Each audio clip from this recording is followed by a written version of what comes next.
What's happening, sports fans?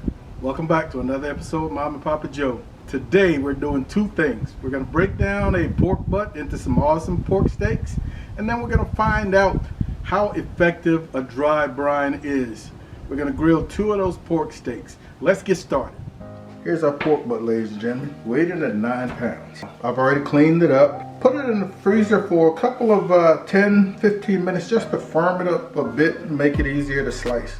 So we're going to be cutting, give or take, 1-inch steaks out of this thing. Here's the money muscle, and the opposite end is kind of ragged. All these steaks are going to be boneless up until right about here where the bone starts. So the first thing I'm going to do is just try to knock off this end that isn't quite squared up. Yeah, that would not have made a pretty steak anyway. And from here we're going to be looking at about 1-inch thick steaks. If I was going to smoke these steaks, then I would probably go closer to 2 inches. But I'm not going to smoke them, I'm going to be grilling them. So I want to keep it right around 1 inch.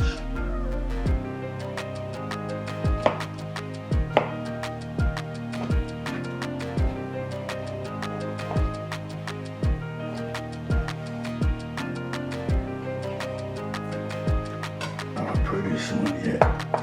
Alright, this is what I'm talking about right here. Let me see if I can get one more like that. Alright, ladies and gentlemen, here are our boneless steaks. Here's the piece with the bone in it that I would not have gotten any more boneless out of. I'm going to cut this off camera. I don't want you to get any laughter out of my comedy cutting this, but this is not going to go to waste. I'm going to be cooking these two. They're about 1 inch thick, fairly large, and it's just Mom and I. So we're going to be able to eat off of these for a couple of days. These three are going to be vacuum sealed and frozen. Alright, so let's continue moving. Here are the two steaks that we are going to be cooking. Over the last few months, you've seen me dry brine quite a few items. And recently I've been getting a question as to how effective a dry brine is. So the goal of this cook is to really give you a good idea and find out. So we're going to dry brine one of these pork steaks, and the other one we're not going to do anything to. They're going to be seasoned the same, cooked the same, and we'll see if there's a difference in the end. The one we're not going to dry brine, we're simply going to wrap up and refrigerate until it's time to cook. The one we're going to dry brine, we're simply going to come with some kosher salt,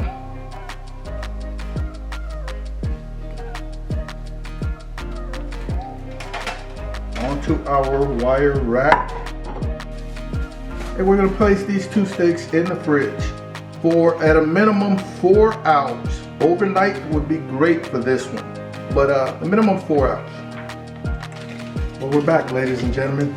Our pork steaks have been out the fridge for about an hour, and you can see a definite difference in color. The brine steak is a little darker, it's firmer, a lot tackier, and of course the one that we just rested in the saran wrap had some moisture on it that I wiped off. We're going to treat them the exact same way.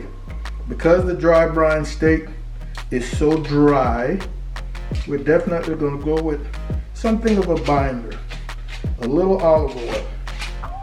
And I want to treat these, like I said, the exact same way, so we're going to give him some love as well. Our two rubs today, my Heath Browse garlic jalapeno and some Uncle Steve's spicy R. Let's start with that garlic jalapeno as our base. Remember, on this one we already had a little salt, so we don't want to go too ridiculous heavy. Come back with some spicy R. So give us a nice color, just a hint of sweet. Got that in a little bit. Flip. Alright, we're going to give these a few minutes to sweat in. Meanwhile, we're going to head outside and get that pit going. Matter of fact, let me just pick up some of this on the sides. Alright, the one that's not brined is open on the end. So that is how I will remember. Not brined, it's got a little bit of a notch on the end. All right, we're rocking that cowboy hardwood briquette. Fire is nice and hot, man. We're going to be dropping these pretty girls. Get them in the shape you want them to cook. This is just a straight grill. If I get that color and they're still not finished, I've got the cooler side that I can move them to. I don't think we'll have any problem. I want to take these right up to about 145. It's been about a minute on this first side. Fat getting a little charred right there.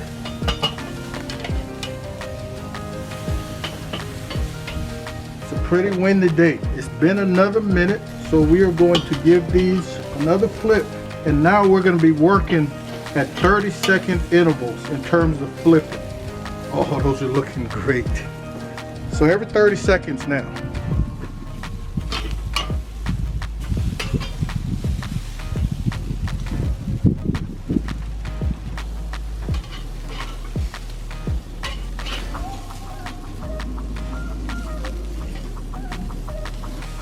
All right, this one we're gonna pull. All right, this one has got that color and that temperature range.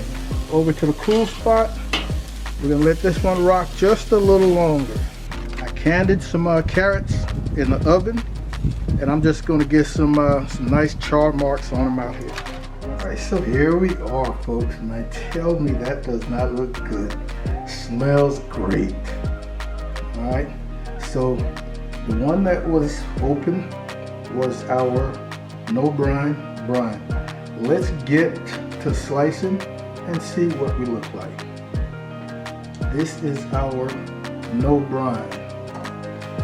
Let's go right down the middle. Oh man, that's beautiful. That is beautiful. Nice shine. And this is our brine. Also down the middle, same thing, man. Oh, nice.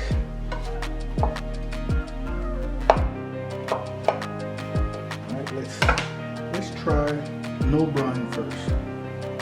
Bang, great combination. Uncle Steve and that garlic jalapeno. Awesome flavor. Nice and moist and pretty tender. Let's go with brine. Folks, the flavor of the dry brine is more intense. This is great, but this has kicked up another level. Moisture content, very similar. I don't see any difference in the moisture content. Absolutely in taste. So once again, I really believe that dry brine takes that salt a little deeper into the meat. You know, science says it takes it in about 1/4 inch. And I'm a believer. That is why I continue to dry brine. So there it is, ladies and gentlemen, another simple cook. Great way to save money. You buy a 9-pound pork butt, based on how thick you cut them, you can get 12, 15 steaks out of here, feed a large group. So I really like that idea. As usual, I want to thank you guys and gals for hanging out with Mom and Papa Joe. We appreciate your support. If you haven't yet hit that subscribe button, man, we'd appreciate your subscription. In the meantime, I want you guys to take care of yourselves, look out for each other, and we'll see you when we see you. Holla!